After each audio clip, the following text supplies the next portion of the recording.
एक तो तुम लोगों में से जिसने कल टेस्ट नहीं दिया है। गौरे,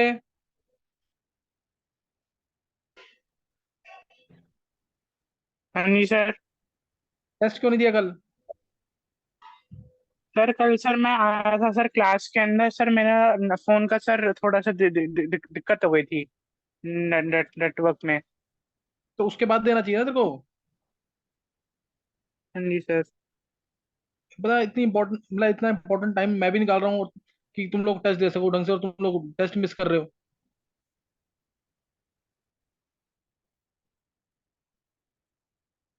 तनिष्का, यस तन्मय, सर। टेस्ट क्यों नहीं दिया कल? सर एक्चुअली कल मेरे पे फोन नहीं था तो मेरे को पता नहीं चला था टेस्ट का। तो तुम्हें बताना चाहिए ना उसका। टेस्ट मत मिस करो, शुरू से बोल रहा हूँ तुम्हें, ये छुट्टियां वेस्ट मत करो बिल्कुल भी। तुम लोग पता नहीं क्यों सोच नहीं रहे हो इस चीज को। अब एक कल क्या कहते हैं, डी एंड एफ ब्लॉक और इलेक्ट्रॉनिक ये इसकी कंसिडरेशन, जिसको अटेंड करनी है प्रॉपर तरीके से, तो मेरे पास आ जाना सेंटर पे और अटेंड कर लेना जरूर। 3 o'clock के आसपास क्लास, 3 o'clock की क्लास है, 2:45 2:50 तक आ जाना। जिसका मिस हुआ पड़ा है डी एंड एफ ब्लॉक, जरूर अटेंड कर लेना, मिस मत करना बिल्कुल। इस जून की छुट्टियों में मैं चाह रहा हूँ कि मैक्सिमम, तो बस तुम्हें किसी तरह से एनकरेज कर दूं, किसी तरह से मोटिवेट कर दूं कि तुम लोग ये छुट्टियां वेस्ट मत करो, बहुत इंपॉर्टेंट टाइम है। ये 29 तारीख से स्कूल खुलने हैं, तुम्हारे पास 2 तारीख है, 27 दिन रह गए हैं। 1% भी, सिंगल सेकंड भी वेस्ट मत करो अपना। चलो अभी ये क्वेश्चन मैं डिस्कस कर रहा हूँ, डाउट हो तो पूछे ना। तुम देखो, तुम्हें जो 17 क्वेश्चन है, इन 17 में से तुम्हें कितने समझ आ गए हैं, होने की बात अलग है। है ना, कितने समझ आ गए हैं, इसमें पेपर में मार्क्स नहीं बन रहे किसी के भी। गर्भ सिंगल के भी 220 के आसपास नंबर बने हैं, गर्भ मंगला के वही उसके 160 के आसपास, 160 और 150 ऐसे ऐसे नंबर बन रहे हैं सबके, जो अच्छे अच्छे बच्चे थे उनके भी। तो इसलिए मेहनत करनी पड़ेगी बहुत ज्यादा। मतलब मत करो टाइम वेस्ट बिल्कुल भी। पेपर नॉर्मल आया, पेपर बहुत टफ नहीं है, लेकिन पेपर की प्रैक्टिस, इस टाइप के पेपर की प्रैक्टिस बहुत ज्यादा होनी चाहिए। कैलकुलेशन खुद करना है, कैलकुलेटर बिल्कुल मत यूज करना, नहीं तो फिर फंस जाओगे, क्वेश्चन आते हुए गलत हो जाएगा। अब देखेंगे एक बार फर्स्ट क्वेश्चन। ये निष्ठा इसके ऑप्शंस अच्छा ऐसे हो गए क्या? देखो, according to Bohr's model, the highest kinetic energy is associated with the electron in. देखो, तुम्हें फॉर्मूला पढ़ा हुआ सबने एनर्जी का, डेल्टा ई का फॉर्मूला सबने पढ़ा हुआ, delta E is equal to, याद है ना फॉर्मूला, डेल्टा ई क्या होता है? 13.6 Z square by N square, याद है ना फॉर्मूला एनर्जी, ये डेल्टा ई का फॉर्मूला है। इसने बोला एनर्जी, तो ई निकालेंगे, ई एन, सही ना, ई एन देखेंगे, ई एन जो है, एक मिनट, ये ई, हाँ ये ई एन, ई एन जो हो जाएगा किसी भी शेल की एनर्जी, वो क्या होती है, -13.6 जेड स्क्वायर बाय, माइनस में आएगा minus, -13.6 Z square by N square, ये ई एन है। और ये टोटल एनर्जी होती है, तो काइनेटिक एनर्जी क्या हो जाएगी? अगर ये टोटल एनर्जी है तो काइनेटिक एनर्जी क्या हो जाएगी? सेम यही वैल्यू लेकिन पॉजिटिव में, सेम यही वैल्यू लेकिन पॉजिटिव में। तो इसलिए जिसका जेड ज्यादा उसकी एनर्जी ज्यादा, जिसका एन ज्यादा उसकी एनर्जी कम, ये देखना बस तुम्हें, जेड ज्यादा होना चाहिए। तो ये फर्स्ट ऑर्बिट हीलियम का, हाइड्रोजन का है, तो जेड इसका 1 है, एन 1 है। नेक्स्ट में फर्स्ट ऑर्बिट हीलियम प्लस है, जेड इसका 2 है और एन 1 है, यानी इंटू 4 हो जाएगा सीधा। 13.6 इंटू 4, ये 53.4 हो जाएगा शायद, जितना भी है वैल्यू चेक कर लेने एक बार। 53 नहीं, 0.62 है ना, 54.4, ये इलेक्ट्रॉन वोल्ट में है ना। और दूसरा सेकंड ऑर्बिट हीलियम प्लस का, तो उसका जेड भी 2, इसका जेड भी 2 और इसका एन भी 2, तो ये तो यही हो जाएगा 13.6 ही। लास्ट वाला एन इसका 2 है और जेड 3 है, एन 2 है लेकिन, और जेड 3, तो यानी ये 3 का स्क्वायर 9/4, यानी इसके डबल के आसपास में आंसर आएगा। डबल के आसपास यानी इसका आंसर आ जाएगा कुछ 30 के आसपास आ जाएगा। तो इसका आंसर इसका तुम्हें दिख गया होगा, first orbit of helium plus. मुश्किल है क्वेश्चन ये, डायरेक्ट क्वेश्चन है, तुम्हें पता होना चाहिए। जो ईएन का फॉर्मूला लगता है, ये टोटल एनर्जी होती है, काइनेटिक एनर्जी उतनी ही होती है बस पॉजिटिव में, तो पोटेंशियल एनर्जी इसकी डबल होती है। डायरेक्ट फॉर्मूला है एटॉमिक स्ट्रक्चर का। नेक्स्ट क्वेश्चन, देखो नेक्स्ट क्वेश्चन क्या है। In a metal deficient oxide sample MxY2O4, MxY2O4 है, MxY2O4, M and Y are metals, M और Y मेटल्स है। तो m is present in both +2 and +3 states. m की state दोनों है, +2 भी +3 भी। ऑक्सीजन स्टेट्स ऑफ y की +3 है, y की +3 है, m की बोथ +2 और +3 है। एक बढ़िया, अभय और प्रथम है क्लास में क्या? अभय प्रथम। सर मैं हूँ, अभय का पता नहीं। अच्छा प्रथम है, भी है। अभय है क्लास में? अभय, यस सर। अबे टेस्ट क्यों नहीं दिया प्रथम? तूने भी टेस्ट नहीं दिया। तुम लोग क्लास मत मिस करो बिल्कुल भी, जो क्लास मैं ले रहा हूँ ऑनलाइन वाली नाइट में, सिर्फ इसीलिए कि ताकि तुम लोग मतलब ढंग से काम करो अपना इस छुट्टियों में। सही है अबे? हाँ सर। चलो यस सर। इसमें हाँ क्वेश्चन पढ़ लिया। MX Y2O4, M and Y are metals. M is present in both +2 and +3 oxygen states and Y is in +3 oxygen, Y +3 में। If the fraction of M2 plus ions present in M is 1/3। ध्यान देना, M2 plus जो है ना, M2 plus MX था, इसमें से M2, ये +2 भी है +3 भी है।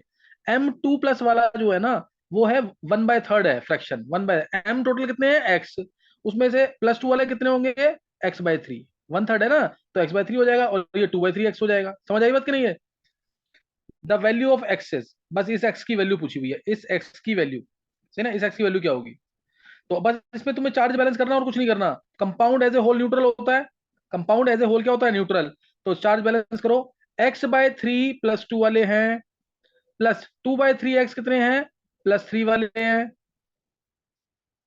और y कितना है? +3 वाला, y 2 थे तो 2 इंटू +3, 2 इंटू +3, और o -2 है और है 4, तो -8 is equal to 0, -8 is equal to 0। देखो आंसर आ रहा है इससे कि नहीं? 2/3x कितना आ रहा है आंसर, चेक करो।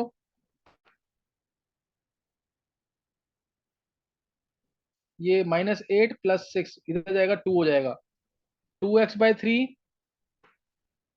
2x/3 +6x/3, 8x/3, सही ना, 8x/3 आ गया, 8x/3 इज इक्वल टू 2, तो x आ गया यहाँ से 6, 3/4 0.75 है क्या ऑप्शन? हाँ ये रहा डी ऑप्शन। समझ आया कि नहीं क्वेश्चन ये? देखो चेक करो अगर समझ आ गया कि नहीं।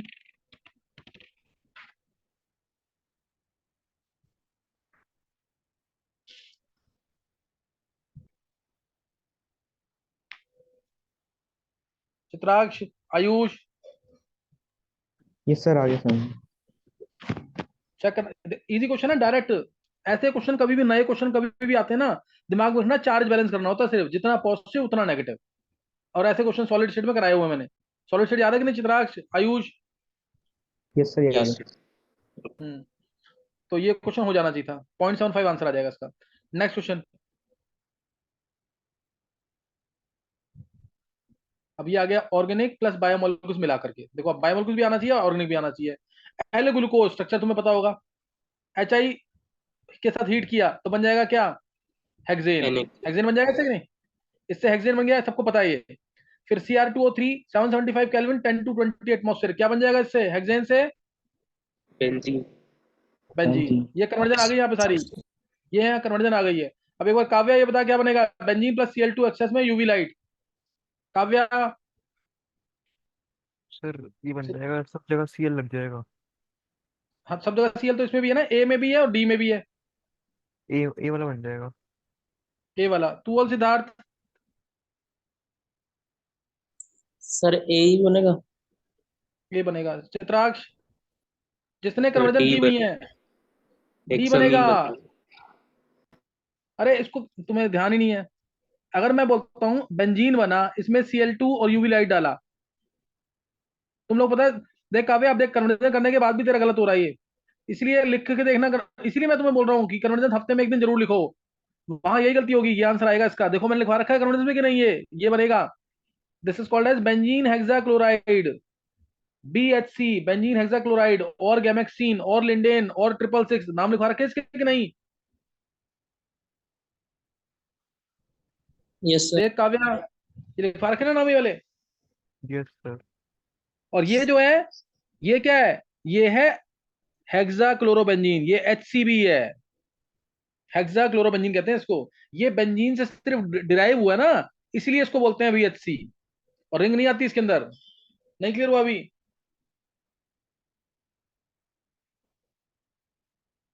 आयुष, आयुष क्लास में नहीं है क्या? Yes sir. Ayush, yes sir. ये ये समझ ये है कन्वर्जन में कि नहीं? यस सर, है कन्वर्जन, हो गया था। सही हुआ तेरे, गलत हुआ अभी? सही था सर। हाँ, तुम लोग ध्यान देते रहो इन चीजों पे। कन्वर्जन पे सिखा रहा हूँ, कन्वर्जन लिख के देखो। अगर लिखोगे नहीं तो ऐसी गलतियां ही होगी। काव्या समझ गया कि नहीं? Yes sir. नाइट में तुमसे यही बात हुई है दोनों से, सिद्धार्थ से भी और काव्या से भी। कि तुम लोग कन्वर्जन जो है लिख के देखना हफ्ते में। अभी 2 बार लिख सकते हो, दो बार लिख लो अभी हफ्ते में, जून में। जुलाई से 1 बार कर देना, लिख के जरूर देखना, नहीं तो वहां पे आते हुए भी गलत करके आओगे उधर। और ये कन्वर्जन जिससे नहीं की होगी ना, वो सोच भी नहीं पाएगा। वहां पे सोचता रह जाएगा Cl2 है तो क्लोरोबेंजीन बनना चाहिए, वो यही सोचेंगे फिर। जबकि वो Cl2Fe में बनता है, chlorine in presence of Lewis acid. Next question.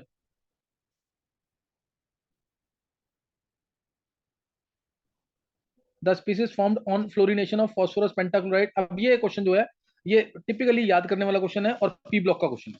P block का क्वेश्चन है ये, पी ब्लॉक का 12th क्लास की P block. PCl5 solid form में किससे एग्जिस्ट करता है? सॉलिड फॉर्म में PCl5 सॉलिड फॉर्म में करता है। ये लिखा ना, पोलर ऑर्गेनिक सॉल्वेंट। तो यानी सॉलिड फॉर्म में, इस फॉर्म में एग्जिस्ट करता है। ध्यान रखना, ये क्वेश्चन IIT ने पूछा हुआ है कि PCl5 की सॉलिड स्टेट में क्या हाइब्रिडेशन है। तो तुम अगर लिख दोगे PCl सॉलिड, PCl5 गैसियस अगर है तो sp3d सॉलिड फॉर्म में ये ऐसे और ऐसे एग्जिस्ट करता है। यानी दोनों हाइब्रिडेशन है, sp3b और sp3d2b, दोनों हाइब्रिडेशन है इसकी। और PCl4 पॉजिटिव ऐसे ही रहेगा। PCl4 पॉजिटिव जो है वो ऐसे ही रहेगा, सेम चीज रहेगी। बॉन्ड छोटे हैं वैसे ही रहेगा। PCl6 नेगेटिव जो है ना, वो चेंज हो जाता है। वो चेंज हो जाता है किसमें? आयनिक फॉर्म में। ये PCl6 नेगेटिव जो है ये चेंज हो जाएगा। इसमें चाहे तो 2 Cl हट जाए, चाहे सारे Cl हट जाए। यानी आंसर जो आएगा ये वाला आएगा,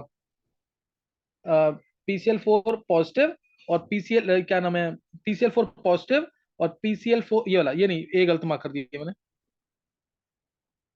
ये वाला ना। PCl4 पॉजिटिव तो रहेगा दोनों में, पॉजिटिव दोनों में रहेगा।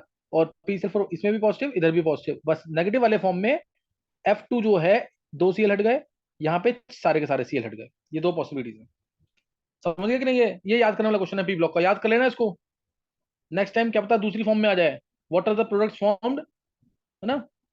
इस तरह से आता क्वेश्चन। ये हितेश लिख मत। नेक्स्ट क्वेश्चन देखेंगे।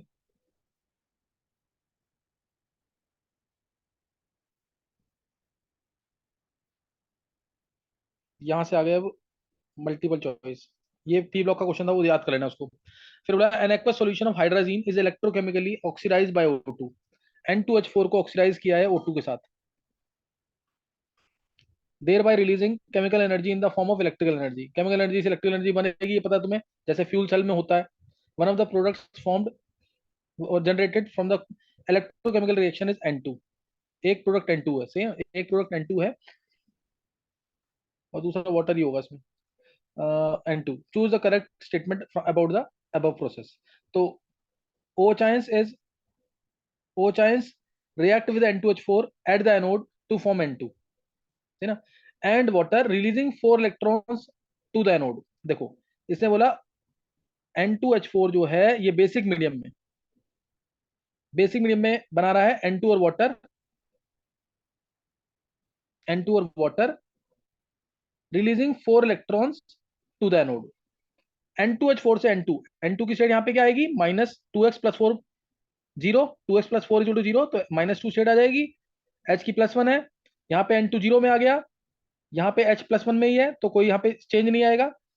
N यहाँ +4, N यहाँ 0, तो 4 इलेक्ट्रॉन तो होगा यहाँ पे, 4 इलेक्ट्रॉन आ जाएगा कि नहीं? यहाँ पे -4 से ऑक्सीडेशन हुआ तो एनोड पे ही होगा, इसलिए ये ट्रू है। पहली स्टेटमेंट ट्रू है, ये बैलेंस कर लेना इसको आगे, सही ना? बेसिक मीडियम आ ही जाएगा इसके अंदर। चेक करो, 4 नेगेटिव आया, यहाँ 4 नेगेटिव, तो 4 O चांस लगा दो। 4 O चांस लगा दिए, 4H और 4O, 4H 4O कितना आ जाएगा? H2O। 2H यहाँ यूज हो रहे हैं, 2H4H2। यहाँ पे यूज हो रहे हैं। पूरा बैलेंस कर दिया है। यस चार सर। एच ये रहे, 4H ये रहे, 8H थे, 2H गए, 3H2 और आएगा, यानी 4H2 सही है। ये बैलेंस हो गई इक्वेशन एनोड पे, ये करेक्ट होना चाहिए फिर, सही ना, ये करेक्ट होना चाहिए। At the cathode N2H4 breaks to N2। At the cathode, cathode बोल रहा है, कैथोड पे जा रहा है कि N2 में? गलत हो गया ना, तो इसने पहली अगर सही है तो दूसरी गलत हो गई। At the cathode molecular oxygen gets converted to OH ions. Molecular oxygen cathode पे O2 से OH आयंस बन रहा है कि नहीं? Yes sir. O2 से OH आयंस, 2 OH आयंस आएगा, इलेक्ट्रॉन आएंगे 2 0 0 2 -2 4, 4 इलेक्ट्रॉन आ जाएंगे। 4 इलेक्ट्रॉन यूज हो रहे हैं तो कैथोड पे ही होगा। 4, और यहाँ पे 4 नेगेटिव, यहाँ 2 नेगेटिव, तो 2 OH आयंस और आ जाएंगे इससे, सही ना, इससे 2 OH आयंस और आ जाएंगे ताकि चार्ज बैलेंस हो जाए। और उसके बाद तुम वाटर बैलेंस कर लेना, 2H 4H 4H, और यहाँ पे 2H2 आ जाएगा, ये हो गई बैलेंस। तो ये करेक्ट है। Oxides of nitrogen are major byproducts of the electrochemical process. Oxides of nitrogen are major byproducts. Oxides of nitrogen are major byproducts of the electrochemical process. तो ये मान सकते हो तुम, N2H4 है, अगर इसके साथ O2 रिएक्ट करेगा, अगर इसके साथ O2 रिएक्ट करेगा तो ऑक्साइड्स ऑफ नाइट्रोजन बनने के चांसेस हैं। कोई भी ऑक्साइड नाइट्रोजन का, जैसे NO बन जाए, NO2 बन जाए, N2O4 बन जाए, इस टाइप से कोई भी ऑक्साइड एज बाय प्रोडक्ट बन सकता है। N2 तो बन ही रहा है, N2 तो बन ही रहा है, हाईली स्टेबल है तो बनेगा ही बनेगा, लेकिन बाकी ऑक्साइड भी बन सकती हैं, जैसे NO2 बना दो यहाँ पे, NO बना दो यहाँ पे, साथ में वाटर, समझ गए कि नहीं है? तो ये भी करेक्ट होगा, ये भी करेक्ट होना चाहिए, सही ना। ACOD, ACOD, ये तुम्हें क्वेश्चन वहां पे सोच के थोड़ा सा करना पड़ेगा। नेक्स्ट 6 क्वेश्चन, 5 हो चुके हैं, ACD आंसर है इसका।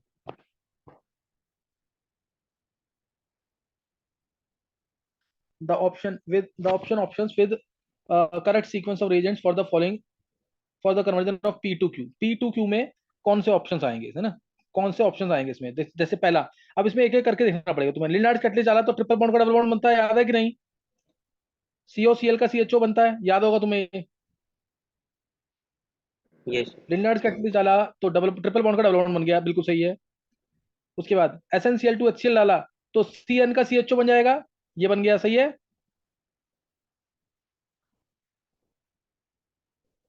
बन गया कि नहीं? Yes sir. हाँ, इसी तरह की बोलता रही साथ साथ। तो NaBH4 डाला तो CHO का CH2OH बन जाएगा, इस CHO का। Yes sir. तो ये गलत हो गया कि नहीं? और डबल यस बॉन्ड सर। होगा भी OH बन जाएगा, ये तो सही था, डबल बॉन्ड होगा OH बन जाए, लेकिन ये गलत हो गया यहाँ पे, तो इसलिए गलत हो जाएगा ऑप्शन। अब फिर इसमें लिनार्ड कैटलिस्ट डाला, मैं फिर इसको हटा रहा हूँ। लिनार्ड कैटलिस्ट डाला तो CN का क्या बन जाएगा, B से, अब देखो B से CN ट्रिपल बॉन्ड का डबल बॉन्ड बन जाएगा, करेक्ट है। फिर डाला हमने इसमें H3O प्लस, H3O प्लस डालेंगे, ये करेक्ट हो गया यहाँ पे। H3O प्लस डालेंगे तो इससे एसिड बन जाएगा और इससे भी एसिड बन जाएगा, कंप्लीट हाइड्रोलिसिस। क्या क्लियर है? इससे एसिड और इससे भी एसिड बन जाएगा, ये क्लियर है कि नहीं यहाँ तक? यस इससे भी एसिड बनेगा यहाँ पे, इससे भी एसिड बनेगा। और उसके बाद SnCl2HCl डाला तो कुछ नहीं होगा, पार्शियल रिडक्शन वाले केस है ना, नहीं होंगे यहाँ पे। Yes sir. और NaBH4 से डबल बॉन्ड O का OH बन जाएगा, तो ये भी गलत हो गया कि नहीं? Yes sir. अब तीसरा केस देखो, तीसरा केस NaBH4 डाला, NaBH4 से क्या होगा? बहुत ही पुअर रिड्यूसिंग एजेंट था ये, डबल बॉन्ड एल्डिहाइड, कीटोन और एक एसिड क्लोराइड, ये 3 मेजर थे जो इससे रिएक्ट करते थे। तो डबल बॉन्ड O का क्या बन जाएगा, OH, ये बन जाएगा। Yes sir. SnCl2HCl डाला तो CN का CHO बन जाएगा।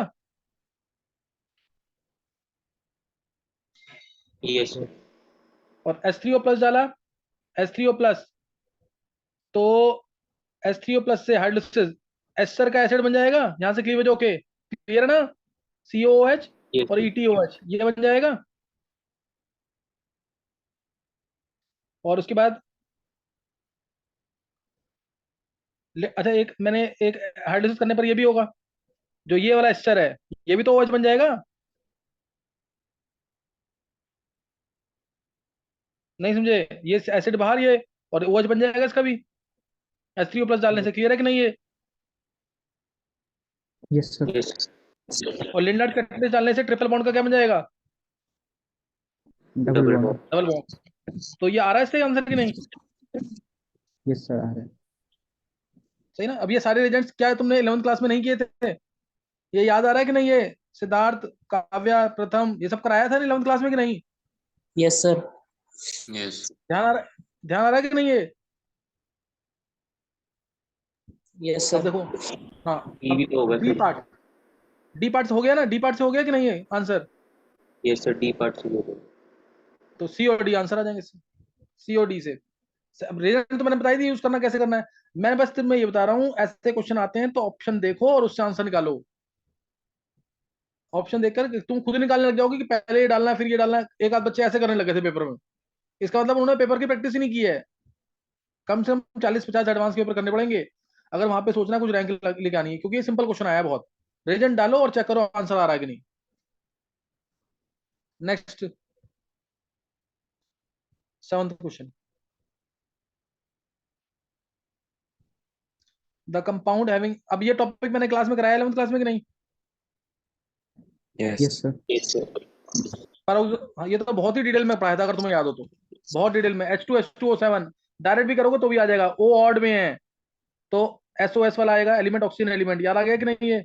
और 2 H हैं तो एक OH यहाँ पे, एक OH यहाँ पे, और O बच गए कितने? 4, तो 2 डबल बॉन्ड O इधर, 2 डबल बॉन्ड O इधर। ओलियम, सही ना? पायरोसल्फ्यूरिक एसिड, H2H2O8, O8 आते ही पेरोक्साइड लिंकेज, सेम केस बनेगा, बीच में पेरोक्साइड लिंकेज, बस समझे? पेरोक्साइड लिंकेज आ जाएगी। ध्यान है ना? मार्शल्स एसिड, फिर H2H2O5, H2H2O5, इसमें थायोनस थायनिक दोनों साथ में, इसमें थायोनस और थायोनिक दोनों साथ में है। क्लियर है कि नहीं ये?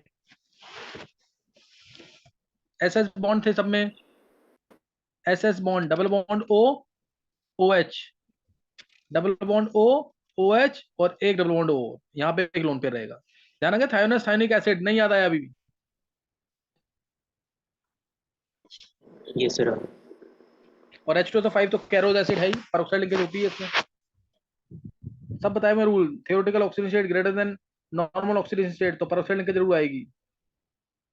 ये एक OH और एक OOH, तो इससे क्या पूछा है? Peroxide linkage. तो इसमें है पेरोक्साइड लिंकेज और H2SO5, दो में पेरोक्साइड लिंकेज आएगी। ये तो पूरा बिल्कुल डायरेक्ट क्वेश्चन था जिसने ऑक्सो एसिड ढंग से, और ऑक्सो एसिड का होमवर्क मैं दे रहा, ये काव्या तुम्हें ध्यान है सबको कि नहीं? ये ऑक्सो एसिड का होमवर्क दे रहा हूँ कि नहीं क्लास में, यस सर। 11th क्लास वाले होमवर्क में? मंडे का। नहीं है? ध्यान है मंडे पूरी को। क्लास को कि नहीं?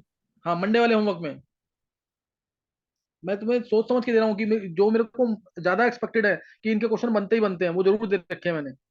इसलिए इनको मिस मत करो बिल्कुल भी। दोनों पेपर चेक करोगे ना तो मंडे वाला होमवर्क जो होता है उसमें से मैक्सिमम क्वेश्चन आएंगे, 90% क्वेश्चन होंगे उसके अंदर से, उसी टॉपिक के ऊपर। वो डिटेल में करोगे तो क्वेश्चन हो जाएगा आराम से। 8th question.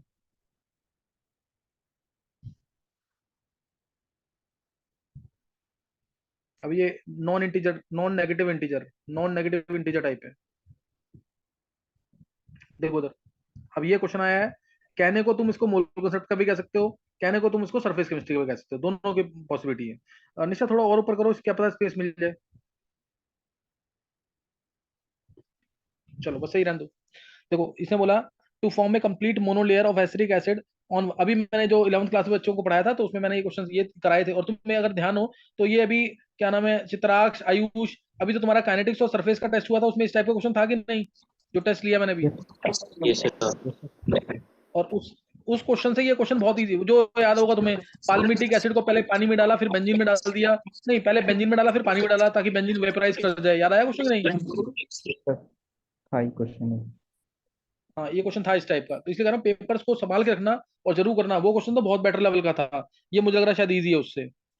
देखो, to form a complete monolayer of acetic acid on 1 gram of charcoal, 100 millilitre of 0.5 molar acetic acid was use. 100 millilitre, देखो चारकोल 1 ग्राम लिया हुआ है, ये चारकोल है जैसे, इसके ऊपर छोटे छोटे होल्स होते हैं, और इसके ये 1 ग्राम है सिर्फ, और इसके ऊपर हमने 100 metre 0.5 molar acetic acid use किया।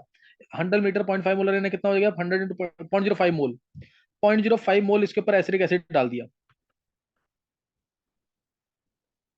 ये डाल दिया।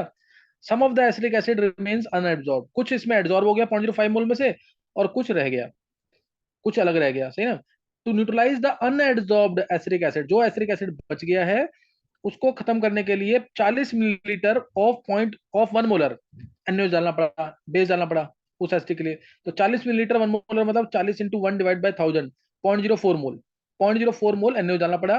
अनयूज्ड एसिटिक एसिड के लिए, अनयूज्ड एसिटिक एसिड के लिए, क्लियर है कि नहीं है? 40 मिलीलीटर 0.04 मोल, यानी ये 0.04 मोल हो गया NaOH, ये NaOH जो ये अनयूज्ड एसिडिक एसिड के लिए है। तो एसिटिक एसिड भी उतना ही रहा होगा जो अनयूज्ड है, क्यों? क्योंकि एन फैक्टर एसिटिक एसिड का भी 1 है और NaOH का भी 1 है। 0.04 mole acetic acid was unadsorbed, this was unadsorbed and was neutralized by NaOH, ये आ गया यहाँ पे, was required if each molecule of acidic acid occupies P into 10⁻⁻³ metre square, इतना सरफेस एरिया एक मॉलिक्यूल एसिडिक एसिड का अगर लेता है ना, इतना सरफेस एरिया लेता है on charcoal, the value of P is, value of P is, और सरफेस एरिया चारकोल का दे रखा है 1.5 into 10⁻² मीटर स्क्वायर पर ग्राम। अवोगाड्रो नंबर की वैल्यू 6 into 10⁻23 है। तो पहले तो जो एसिटिक एसिड एड्सॉर्ब हुआ है हमें वही निकालना पड़ेगा, उसी का तो एरिया निकालना है कितना ऑक्यूपाई कर रहा है वो। तो 0.05 मोल था, 0.04 मोल बच गया, तो एड्सॉर्ब हुआ 0.05 माइनस 0.01, क्या क्लियर है ये? 0.01 मोल एसिटिक एसिड वाज एड्सॉर्ब्ड, ये इतना एड्सॉर्ब हुआ ना, इतना था, इतना बच गया, तो इतना एड्सॉर्ब हुआ चारकोल के ऊपर, इतना मोल एड्सॉर्ब हुआ, इतना मोल एसिटिक एसिड क्या हुआ? एड्सॉर्ब हुआ है। तो इसके मॉलिक्यूल्स कितने हो गए? इसके मॉलिक्यूल्स हो गए इंटू 6 into 10⁻23 कर देंगे, तो 6 into 10⁻21, इतने मॉलिक्यूल्स एड्सॉर्ब हुए एसिटिक एसिड के चारकोल के ऊपर, कितने? 1 ग्राम के ऊपर, और 1 ग्राम का एरिया दे ही रखा है 1.5 into 10⁻², तो इतने मॉलिक्यूल्स इतने एरिया पे एड्सॉर्ब हुए 1.5 into 10⁻² मीटर स्क्वायर पे। तो एक मॉलिक्यूल एसिटिक एसिड का कितने पे एड्सॉर्ब होगा? 1.5 into 10⁻² मीटर स्क्वायर में है, डिवाइड बाय 6 into 10⁻21, तो आंसर आया 6 into 10⁻21। यही ना कोई कैलकुलेशन आप ऊपर चेक करना, मीटर स्क्वायर में ये भी मीटर स्क्वायर में, तो ये 1.5 से 4 जाता है, 1/4 ये आएगा 10⁻⁻19, 1/4 यानी 0.25 into 10⁻⁻19 आएगा। तो आंसर तो इससे 10⁻⁻23 में चाहिए, तो 4 बढ़ा दें आगे इसको, इसका आंसर फिर 2500 आ जाएगा ना, इंटू 10⁻⁴ करेंगे, 2500 into 10⁻23, तो आंसर 2500 आ जाएगा। समझ आ गया कि नहीं? ये समझ आया यस क्वेश्चन? ये चित्राक्ष हो गया था कि नहीं इधर से? यस सर, हो आयुष तेरे से? ये सर हो गया। हाँ, ये क्वेश्चन होने चाहिए तुमसे, ज्यादा देर नहीं लगेगी तुम्हें, में से हाफ कैलकुलेशन करना जितने देर में मैं समझा रहा हूँ तुम्हें, उससे हाफ टाइम होना चाहिए तुमसे। नेक्स्ट क्वेश्चन देखेंगे, नाइन्थ क्वेश्चन, ये रहा, इसी में हो जाएगा। नीचे दिखाना, स्पेस ज्यादा है कि नीचे? मैं बस इतना इतना ही रहने दो, इतना ही रहने दो, इतना ही रहने दो। देखो, vessel first contains W2 gram of non volatile solute X dissolved in W1 gram of water. Vessel 2 contains W2 gram of another non-volatile solute Y dissolved in W1 gram of water.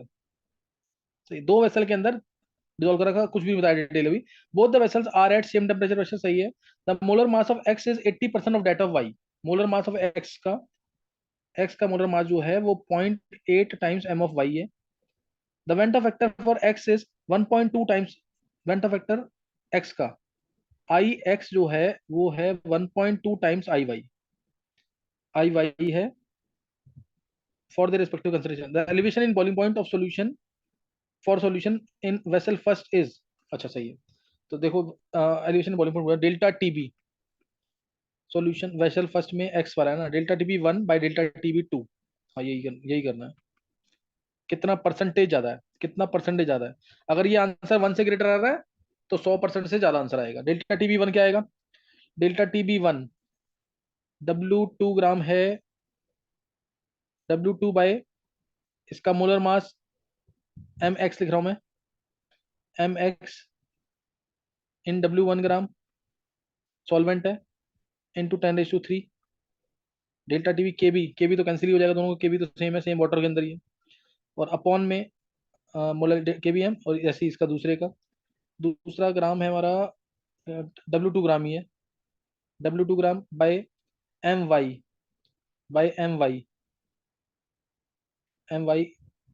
Into 1000 divide by solvent का weight W1 ही है, और आई लगेगा इसका, आई x वाला लगेगा, आई x है 1.2 आई Y, 1.2 आई Y है, 1.2 आ जाएगा सीधा, और mx/my कितना है 0.8, ये दोनों हटा देंगे और ये लगा देंगे 0.8, mx/my को 0.8। W2 cancel, W2 cancel, W1 cancel, W1 cancel, 10^3 cancel, 10^3 cancel, तो 1.2/0.8, 1.2/0.8 यार, एक बार चेक करना और कुछ मिस तो नहीं हुआ इसमें। ये 3/2 आ गया ना, 3/1.5, 1.5 यानी 200 कर देंगे, 150% आ जाएगा। समझ आया कि नहीं? ये यस 150% आंसर आ जाएगा। ये पूछा था किसी ने मुझसे क्वेश्चन। नेक्स्ट क्वेश्चन देखेंगे 10th। ये इजी क्वेश्चन था, सॉल्यूशन का बहुत इजी क्वेश्चन है ये 10th क्वेश्चन। ये तुम्हें अगर ध्यान हो तो मैंने क्लास में बताया था इस टाइप का question. For a double strand DNA, one strand is given as this, 5 prime से 3 प्राइम रन कर रही है। The amount of energy required to split the double strand DNA into 2 single strands, कितना किलो कैलोरी होगा? और average energy पर hydrogen bond और for 80 base pair is 1 and for GC base pair is 1.5। तो 80 base pair कितने बनेंगे पर 80? यहाँ पे 1 2 3 4 5 6 7, 7 80 पेयर है ना, चेक करने एक बार। और जीसी वाले 1 2 3 4 5 6, 7 80 6 जीसी। तो एक 80 के लिए एनर्जी होगी 2, क्योंकि 80 के अंदर दो हाइड्रोजन बॉन्ड होते हैं। इसने एक हाइड्रोजन बॉन्ड की एनर्जी दे रखी है, देख रहा है एवरेज एनर्जी पर हाइड्रोजन बॉन्ड। एक 80 में कितने डबल बॉन्ड होते हैं? 2। तो 7 80 में कितने हो जाएंगे? कितनी वैल्यू आ जाएगी? 14। 14 ये आ गई। अब जीसी में होते हैं 3 हाइड्रोजन बॉन्ड, एक की एनर्जी रखी है 1.5, तो 3 की हो गई 4.5, तो 6 इंटू 4.5। क्या समझ आया ये? समझ आ गया कि नहीं? 27 हाँ 27 ये आ गया और 14 वो आ गया, 27 ये आ गया 14 वो, तो 41 आंसर आ जाएगा। समझ आया कि नहीं? यस नेक्स्ट देखेंगे।